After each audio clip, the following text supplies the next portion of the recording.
Entrer dans ce bâtiment en bois de 5000 mètres carrés, c'est comme plonger dans une galaxie où tous les rêves sont possibles. Ici, les sens sont en éveil. Ceux qui ont la chance d'emprunter les escaliers qui mènent aux salles d'expérimentation font un grand bond dans le futur. Ingénieurs, étudiants, enseignants modèlent ensemble la société de demain. Dans ce centre de l'innovation, on leur donne les moyens nécessaires. Un terrain de jeu formidable, un centre intergénérationnel, pas de limite d'âge. Sur une centaine de dossiers, l'Université technologique de Compiègne en soutiendra cette année une cinquantaine. Vous avez sûrement entendu parler de lui pour son réveil olfactif. Guillaume, 18 ans, a été remarqué lors du concours des jeunes inventeurs de Google. Avec un tel prototype sous le bras, sa sélection dans ce centre est une formalité. Bonjour. Les étudiants qu'il croise dans le Fab Lab sont très intrigués. Bon, j'ai ramené mon invention. Donc le Sensor Wake, le réveil olfactif. Hop. Vous l'avez vu ou pas? Non, pas encore. Pas en vrai. Ça vaut le coup. Ce réveil, il l'a fabriqué dans son garage, à l'âge où les autres jeunes sont plus intéressés par le foot et les filles. Donc là, pour recharger la dosette, c'est simple. On peut ouvrir un petit capuchon. On prend du coup l'huile essentielle qu'on souhaite et on met 2-3 gouttes du coup directement ici. Tac. Et une fois que les gouttes sont mises, par capillarité, ça arrive au cœur de la dosette, donc ici là. Et on n'a plus qu'à mettre la dosette du coup dans la fente. Donc en la mettant ici, à refermer le petit capuchon. On a la diffusion d'odeur qui est en cours. Donc là, du coup, l'utilisateur qui est en face, donc entre 1 mètre, 2 mètres dans son lit, il va sentir l'odeur, donc le temps que ça arrive, donc entre 30 secondes et 1 minute pour le réveil. C'est bon. D'accord. Bon, voilà, c'est arrivé parce que je commence à sentir l'odeur de menthe, justement. Ça, c'est un Dans le monde de Guillaume, l'odeur remplace le son. Sentir avant d'écouter pour mieux se réveiller en douceur. Et il y en a pour tous les nez. Là, l'odeur que je reçois demain, c'est l'odeur du dollar. Sérieusement. Ouais, Voilà, si ça passe par Google. Dollar pour l'Amérique. En fait, l'encre qui est utilisée pour faire le dollar est synthétisée à travers un flacon, donc à travers une molécule odorante. Et celle-ci, on pourra le mettre sur une dosette, comme ceci. Et après, du coup, une fois qu'elle a été rentrée dans le réveil, on pourra se réveiller avec l'odeur du dollar. Entre l'idée qui est dans la tête et on va dire un projet, un proto comme ça, il se passe quand même pas mal de choses parce que bon, il faut déjà voir si c'est faisable. Entre-temps, avant de le mettre au public, il faut déposer le brevet pour la recherche en temporalité. Il faut aller plus vite possible, avoir quelque chose qui marche, qui fonctionne, donc faire des tests. Grâce au matériel mis à sa disposition dans ce centre, comme cette imprimante 3D, il va pouvoir peaufiner son prototype qui sera bientôt commercialisé. En comparant il y a 20 ans où là on doit faire appel soit à l'usinage, je sais pas, de plaques PVC, de bois ou faire des moules qui coûtaient très cher, là on a vraiment une impression rapide, donc on est rapide et à faible coût. Voici les Steve Jobs et Bill Gates de l'UTC. Jamais sans leur ordinateur et leur jus d'orange, à la mode californienne en somme, leur invention est devenue incontournable au foyer. Un mode de paiement dématérialisé, le client a juste besoin de sortir sa carte d'étudiant pour régler ses consommations. Exit la monnaie. L'intérêt de ce système de paiement, c'était d'ouvrir un porte-monnaie électronique à toute la communauté étudiante. Et là, le besoin primordial qu'on avait au début, c'était la rapidité des transactions.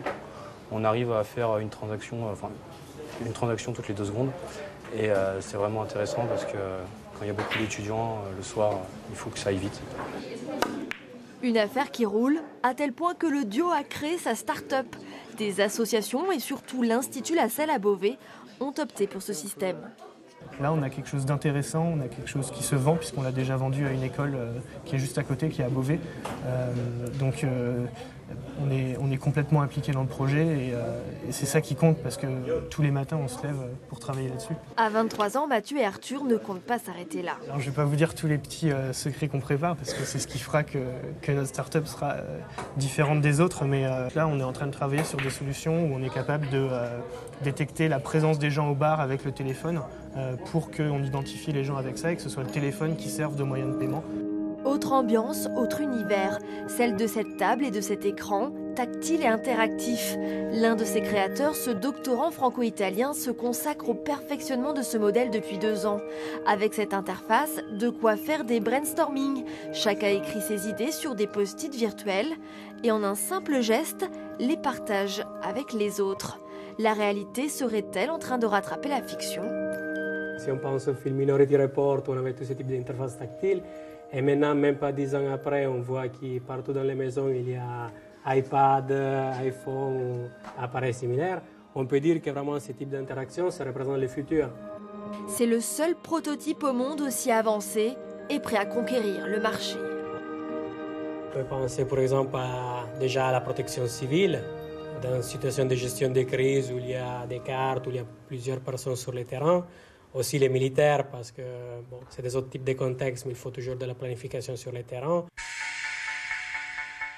Sans fausse note, le jukebox pour smartphone d'Anne Guénan passe d'une mélodie au tempo lent à une musique pop-rock. Le rythme du mouvement synchronise l'ensemble quand la technologie joue avec les gammes de l'émotion. On oublie souvent, mais l'émotion, c'est pas seulement, comment dirais-je, un état, mais c'est aussi une façon d'agir qui traduit notre émotion. Et donc, on utilise le geste comme étant un moyen d'exprimer son émotion. Donc, si vous avez effectivement une émotion plutôt joyeuse, vive, dynamique, enthousiaste, eh bien, vous aurez tendance à, en effet, choisir de dynamiser, voilà. Et donc là, on lance une musique qui va entraîner toute l'assemblée, finalement, dans votre énergie. Et pour concrétiser cette idée lumineuse, Anne a pu s'entourer d'ingénieurs du centre sans qui son projet de jukebox émotionnel n'aurait pu aboutir. Je dirais que c'est le creuset fertile, favorable à l'innovation. Donc, d'abord, c'est un lieu où moi, je m'y sens bien, qui est extrêmement stimulant.